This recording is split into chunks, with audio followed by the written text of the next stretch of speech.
Saya optimis Pak sama masa depan kita Pak. Apa sebagai umat Islam, sebagai bangsa Indonesia. Kenapa Pak? Karena sekarang ini anak-anak muda ini sedang mengalami seburuk-buruknya keadaan dalam sejarah. Saiki sak elek-eleke Indonesia ya saiki iki. Sak jebol-jebol, sak jembret-jembrete, sak kecirit-kecirite ya saiki iki. Ya. Maka tidak mungkin anak-anak muda tidak berpikir untuk mencari yang lebih baik atau mencari yang benar-benar sehat. Jadi semua anak-anak muda yang saya temui tiap hari itu pasti anak-anak yang berpikir untuk membangkitkan, menyembuhkan, memperbaiki dan seterusnya. Jadi saya sangat optimis dengan masa depan kita semua. Anda ingat surat Al-Maidah 54 kan gitu ya. Oke. Ojo siji to, ojo pulau 1000 terus ta rek. Itu pulau 3000 sana.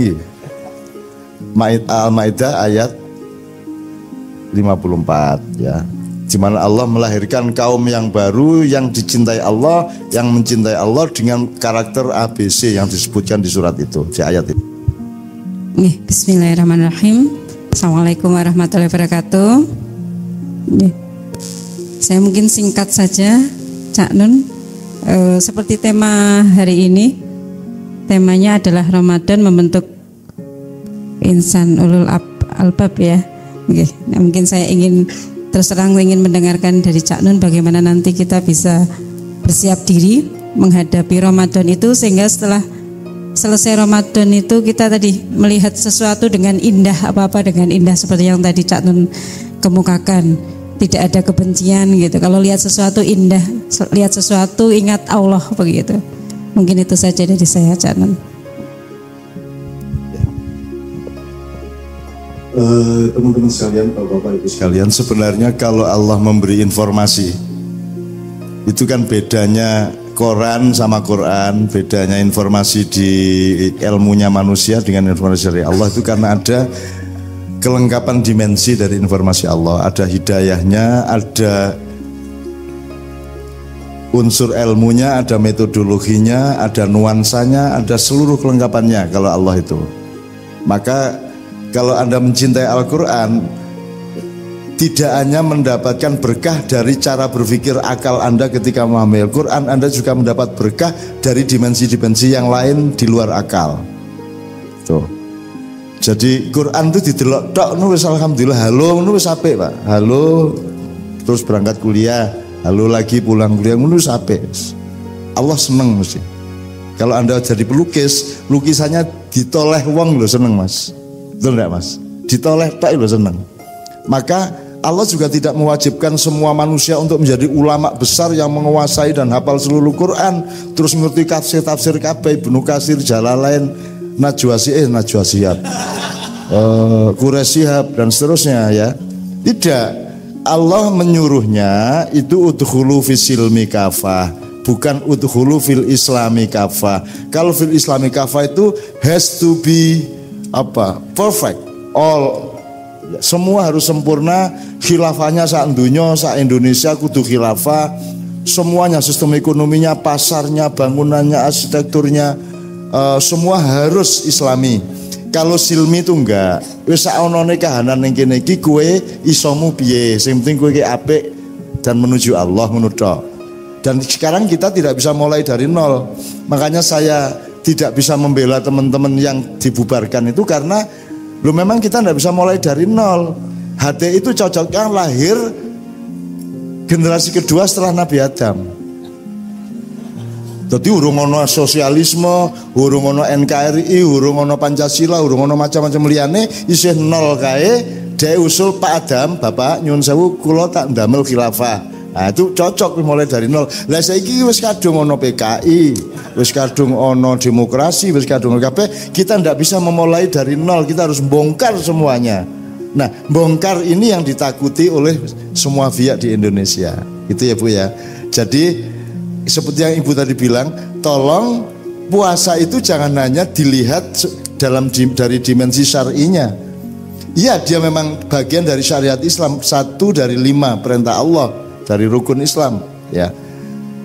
Tapi ada dimensi lain, dia juga workshop pelatihan untuk hidup sehat juga ada. Apalagi nanti kita cari apa meneh Mas, kita cari 3 coba sebelum beliau ya.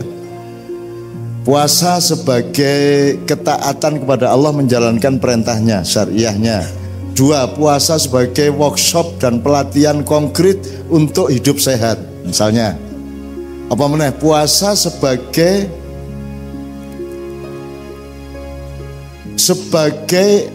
rangsangan menumbuhkan kepedulian kita kepada orang lain, terutama yang mengalami apa yang sekarang kita alami. Ya, misalnya kepedulian kepada orang duafa, gitu ya. 3, 4, 2 lagi. Pelatihan ke dalam untuk mengetahui presisi kapan kita harus berhenti melakukan sesuatu, kapan kita harus berangkat melakukan sesuatu, kapan kita membatasi diri, makan seberapa, apa saja lauknya, kapan makan, kapan berhenti makan. Kita belajar selama Ramadan. Artinya kita belajar esensinya adalah manusia itu ngerem podo pintere karo ngegas, ngono rek. Aja mengegas tok ae. Ngeremnya juga sangat penting kan gitu. Nomor 5, dia metodologi, dia ilmu. Puasa itu ilmu. Makanya kemarin di Ma'ian, Anda harus kenal Anda ini jenis karakternya apa. Ada orang jenis karakternya syahadat, ada orang jenis karakternya sholat, ada yang zakat, ada yang puasa, ada yang haji. Anda temukan diri Anda. Kalau Anda manusia puasa, berlakulah dengan metodologi puasa. Kalau Anda manusia yang karakternya zakat, maka teknologi hidup Anda harus bersifat zakat. Orang sholat itu orang yang merawat, misalnya ya, orang yang merawat yang setia sehari 5 kali dilakoni. Kui koyo wong ning kantor sing sregep nyambut gawe, ning nek dikongkon inovasi ya ora iso, ning pokoke sing penting setia. Itu orang sholat misalnya. Kalau orang puasa itu sebuah karakter di mana dia orang yang paling ahli regulasi, ahli manajemen, ahli membatasi, ahli eksplorasi, kapan buka, kapan sahur, ngono lho Mas. Itu. Di puasa yang lalu kita sudah umumkan sahur itu artinya apa Mas? Dulu di Ma'ian. Kelengan orang Islami. Tadi imsak artinya apa? Imsak itu artinya menggak. Jadi nek kowe nganggo jaran karo angon sapi ke ditarik kan ya, itu namanya imsak. Jadi kowe nyenengke. Sebenarnya imsak itu selama sehari itu imsak terus. Ya saiki imsak itu lah pas mau subuh itu. Saiki janjane imsak justru ketika sudah subuh imsak banget tau kuwi. Jam 09.00 imsak, jam 12 imsak, jam 3 imsak. Jadi mulai sesuk nek Ramadan kowe pas ngelih-ngelih iki bangane kowe ngelih banget karo Rasulullah, kowe bengok imsak. Apik to kuwi? Memperingatkan dirimu sendiri dan orang lain agar mengendalikan nafsumu. Bahasa Arabnya imsak. Nyenengke iki aku. Aku seneng nek ana sing wani apik lho kuwi. Ayo nganggo motor kae nganggo apa kae? Toa. Imsak. Jajal nek ana sing nesu raden ono. Lho, kok nesu ngapa? Lah kok yamene kok imsak? Nggih, posone ku imsak. Dijawab. Ngono. Oh, iki mesti cah UI. Tuh. Itu aja sudah kita cari banyak sekali Mas ilmunya. Jadi Ramadan itu nomor 1. Kayak gini Bu, apa hubungan Ramadan sama tambang misalnya? Masa enggak bisa ngubungin? Apa hubungan Ramadan dengan Kementerian ISDM atau Kementerian apa? Perikanan atau gini, yang urusan tambang itu ya, Kementerian apa? SDM. Mosok kowe nambang kuwi sak karep-karepmu. Lah anakmu piye sok-sok, lah putumu piye mosok dientekke saiki? Kan kudune ana posone to. Ora njur buka wae. Sak dientekno kabeh isinya bumi Indonesia. Mestinya ada aturan yang belajar dari regulasi orang berpuasa. 5 tahun bolehnya nambang sekian. Apa ukurannya terserah. Karena jatah berikutnya untuk generasi berikutnya dan seterusnya. Misalnya ngono lho. Iki lak ora terbatas. Kekayaan mosok ora dibatasi. Mosok ana wong siji kekayaannya melebihi 100 juta rakyat Indonesia. Kuwi ora mung riyo kuwi. Wah, Kuwi ora mung riyaya apa kuwi Mas? Ngluwihi apa kuwi? Riyaya ora ngono kuwi. Guragas kuwi, guragas wis surakoh. Bahasa Arabnya surakoh kuwi, aslinya serakah lah gitu. Gitu ya. Oke. Sekarang kita dengarkan beliau, kemudian kita satu lagu, kemudian bapak-bapak yang lain ya Mas ya, sabar ya. Tafadhol. Ya Mas. Assalamualaikum warahmatullahi wabarakatuh. Ya, saya ngerepek sedikit ya Cak. Jadi sebelumnya saya mau cerita sedikit kenapa dari pihak lembaga mahasiswa di FPSB ini ingin mengundang Cak Nun dan Kiai Kanjeng. Memang ini adalah agenda, mungkin kalau dari saya pribadi sudah diagendakan dari tahun 2016. Dari tahun 2016 awal dan baru kesampaian tahun ini. Nah, kenapa? Karena kegelisahan. Kalau Cak Nun tadi bilang optimis dengan bangsa Indonesia, mungkin kalau dari saya pribadi masih agak pesimis gitu Cak. Masih agak pesimis karena melihat fenomena yang terjadi di kalangan mahasiswa saat ini terlalu mungkin bisa dikatakan terlalu mapan atau mantap jos gitu dengan keadaan saat ini. Mungkin misalnya kalau contoh nih ya, kalau di FPSB ini misalnya kita mengadakan kajian-kajian atau enggak diskusi, itu minatnya sangat sedikit. Namun ketika ada konser, wah jos, mantap jos. Nah, kita mikir gimana kalau misalnya kajian atau diskusi itu ada konsernya juga. Nah, contoh kayak malam ini kan ada konsernya juga, alhamdulillah rame. Nah, itu salah satunya latar belakangnya. Dan mungkin harapan dari saya pribadi terkait dengan tema, ya bukan materi tapi tema dari kali ini adalah nilai-nilai Ramadan untuk membentuk insan ulul albab. Harapannya kita ketika nanti puasa itu kita mendapatkan nilai-nilai, kalau bahasa psikologisnya itu sadar atau nggak sadar, consciousness, unconsciousness. Kalau misalnya kita cuma lapar, puasa, sahur, menahan hawa nafsu, nanti buka puasa saat maghrib, itu kan hanya consciousnya saja, hanya yang sadar. Tapi masih ada alam-alam atau dimensi-dimensi atau Cak Nun tadi bilang presisi yang belum kita pahami, atau kalau bahasa psikologisnya itu alam di bawah sadar, unconsciousness. Nah, mungkin itu yang akan kita bahas lebih lanjut nanti Cak Nun. Nah, itu saja, terima kasih. Billahi taufiq wal hidayah. Wassalamualaikum warahmatullahi wabarakatuh. Matur nuwun Mas Akmal ya. Saya ngerespon dikit, kemudian saya minta, ini kan malam ini kan Kiai Kanjeng belum lengkap Pak, karena ada 2 player yang harus ke Prancis sampai tanggal 28 Mei, sehingga lead gitarnya diganti oleh personel dari Leto, Mas Patop. Tepuk tangan untuk Mas Patop ya, sehingga tidak layak kalau tidak ada lagu Leto satu lah malam hari kemarin gitu. Nah, saya ngerespon jenengan Mas Kamal. Saya tadi itu nulis Akmal ya. Saya tadi itu nulis untuk teman-teman yang intinya itu begini. Kita itu belum pernah ada ilmu, pengetahuan, metode atau apapun dari wilayah manapun selama sekian abad manusia hidup itu yang menata di mana letak kebenaran, di mana letak kebaikan, di mana letak keindahan, di mana letak kemuliaan. Kui random baik. Kan kita komponennya tahu ya, ada benar salah, baik buruk, indah jorok, mulia hina, dan seterusnya dengan variabel-variabel bermacam-macam. Cuman letaknya di mana? Bagaimana mekanismenya? Saya melihat Indonesia ini bertengkar karena masing-masing kelompok menyombongkan kebenarannya masing-masing. Karena semua terlalu rumang samu Habib Rizik orang yakin nek dek bener po. Dia yakin dia benar, Ahok yakin dia benar, semua yakin dia benar. Nah, sekarang masalahnya kenapa manusia ini ulil albab cap apa ini kok kebenaran membuat orang bertengkar satu sama lain. Kenapa? Why?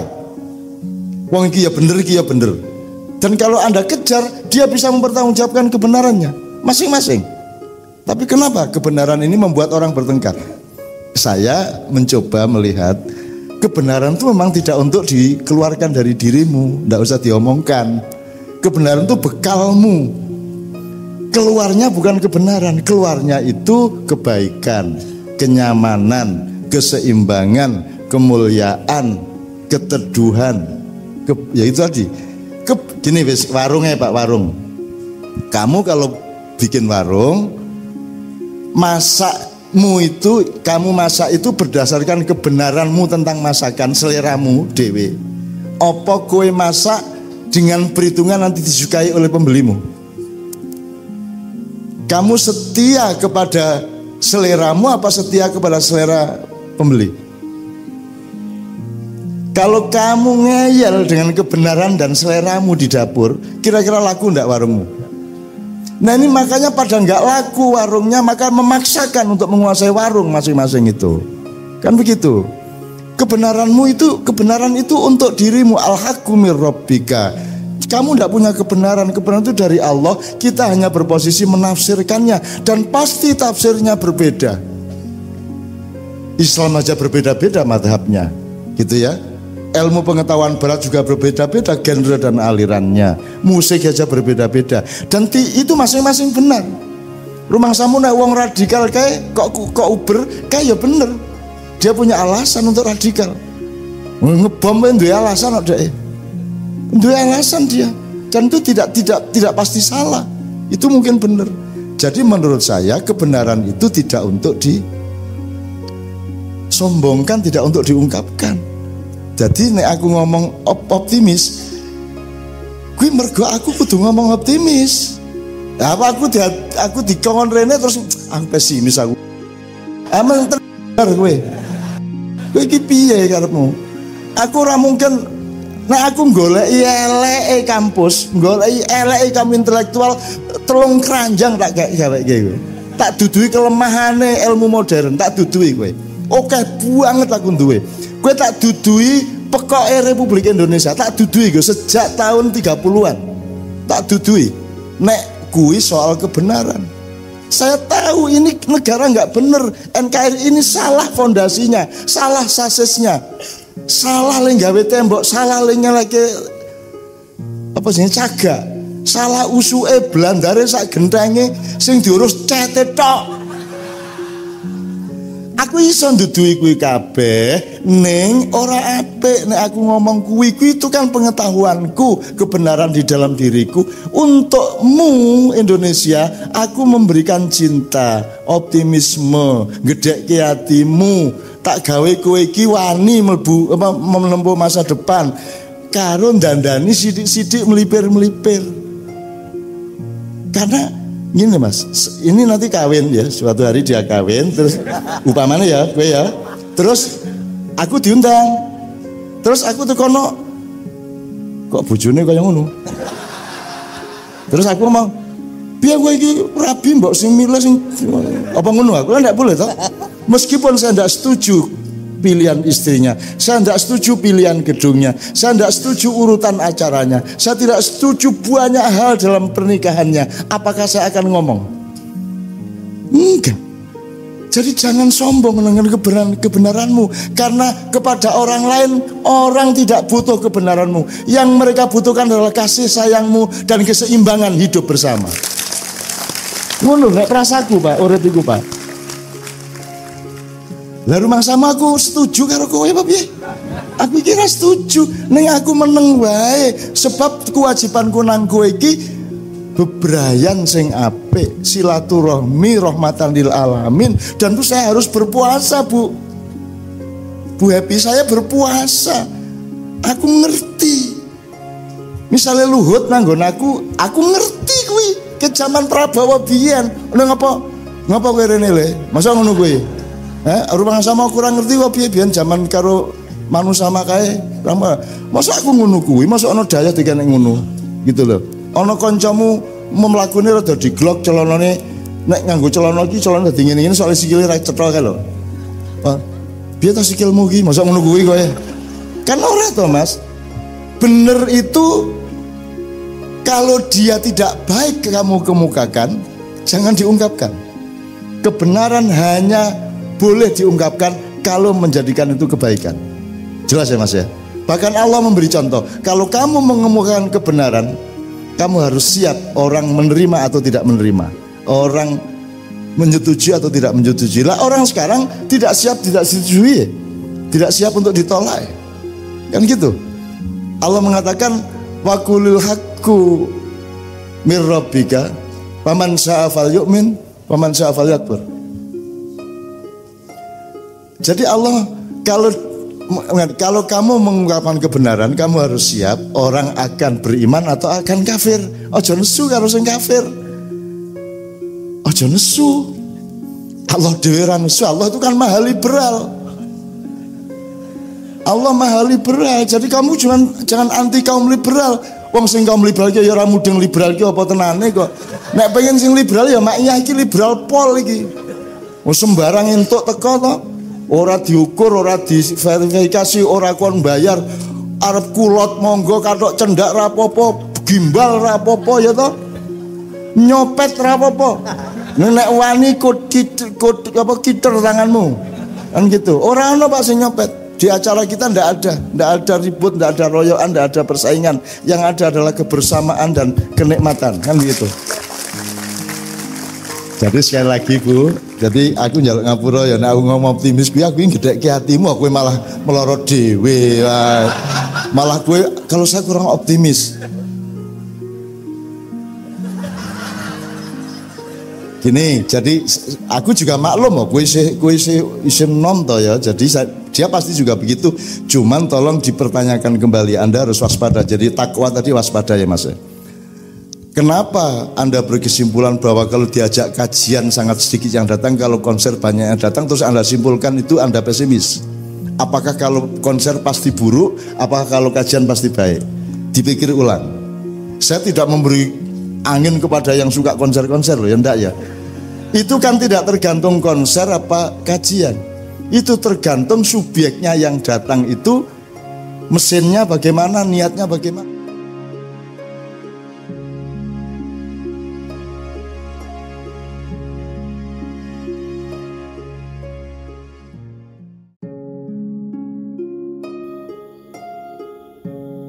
Assalamualaikum warahmatullahi wabarakatuh. Seburuk-buruknya keadaan dalam sejarah.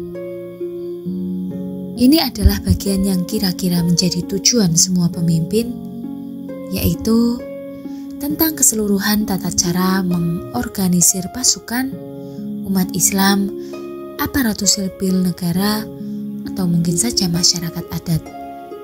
Keberadaan yang dipimpin terpadu antara satu dengan yang lainnya, dari tingkatan pemerintah terbawah, dari lurah hingga presiden.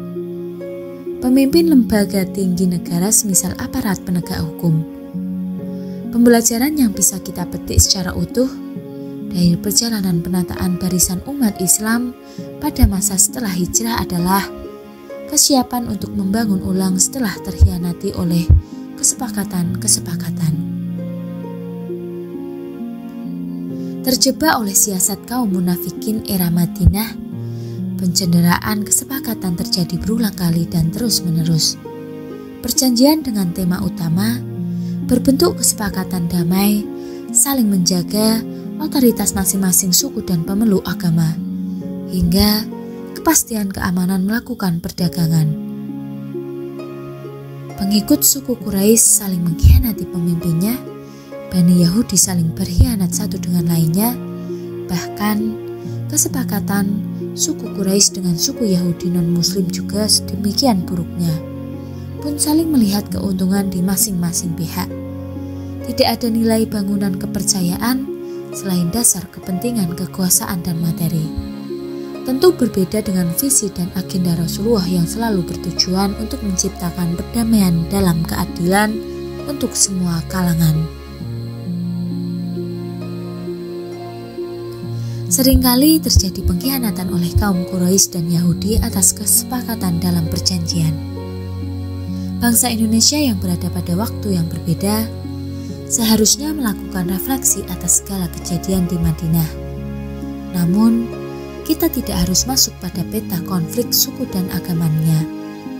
Karena kita tidak sedang berbicara bagian tema kontra demokrasi tentang persoalan SARA. Pembahasan yang terpenting bisa tentang hal menata barisan, memasrahkan kepercayaan untuk bermakmum dan patuh pada pemimpin yang kita percaya. Refleksi ini sekiranya untuk mengukur atau mungkin mendekati apakah umat Islam di Indonesia benar-benar ingin atau minimal siap bertempur dalam waktu dekat. Simulasinya bisa berpedoman pada 1 dekade era Rasulullah yang memusatkan dakwah dan pusat pemerintahannya di Madinah, di mana telah terjadi kurang lebih 27 kali peperangan, belum terhitung misi yang didelegasikan kepada para sahabatnya. Perang tersebut terjadi bisa setiap minggu hingga hitungan bulan dalam beberapa tahun. Di negeri kita sekarang bisa diilustrasikan ternyata tingkat sensitivitas perbedaan suku dan status sosial sudah tidak mencekam seperti menjelang berhentinya Presiden Soeharto. Artinya, situasi negara dan rakyat memanas, hanya kegaduhan saja untuk menguji tingkat emosi dan kondisi sentimen negatif masyarakat. Toh, belum memunculkan insiden atau tragedi apapun hingga saat ini. Selain perang mulut dan statement, barisan tidak rapi, penyanggah komando, pada saat umat Islam menunjukkan kesolidan dalam skandal surat Al-Maidah. Berbondong-bondong, asumsi orang digiring pada pikiran bahwa tersangka penodaan agama secara otomatis akan kalah. Pada pokok prasangka positifnya, dikira Tuhan menyatakan ini adalah tata cara mengalahkan si tersangka. Asumsi ini mirip dengan Tuhan melawan si tersangka, menurunkan takaran kemampuan Tuhan. Mulai dari ini, akal sehat manusia mulai keluar jalurnya, bahkan iblis atau malaikat saja bukan lawannya. Akal manusia sebaiknya diajak untuk berpikir yang utuh dan menyeluruh. Semisal, dengan membuka opsi, bisa saja ada skenario lebih panjang, yang tentu membuat umat Islam, khususnya ahli strategi konflik, semakin penasaran. Kesiapan yang lain, misalkan dengan keadaan umat Islam yang sudah terlihat solid, pun hakul yakin dengan persatuan umat Islam yang berjuta-juta tersebut, terlihat sejuk dan membuka harapan besar.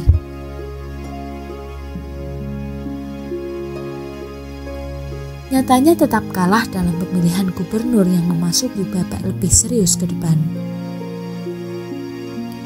Jika sudah tiba waktunya secara totalitas, bangsa Indonesia dipimpin oleh kaum minoritas. Jika memang terjadi perang jangka panjang, sudah siapkah kondisi umat Islam, kelompok atau ormas yang ada di dalamnya? Sudahkah mulai dilakukan pembahasan tentang garis komando? Siapa pemimpin tertingginya? Kekhawatiran yang terjadi bisa saja berwujud umat Islam justru masih kocar-kacir. Bahkan memposisikan sibuk mengawasi imamnya, para ulama dan umaroknya. Ketersediaan media sosial yang merajalela membuka ruang yang sangat bebas bagi rakyat untuk memberikan kritikan dan mengatur-atur hingga menyuruh perintahkan imamnya. Individu ormas saling serang ormas yang lain bisa dilatar belakangi sentimen dan fanatisme.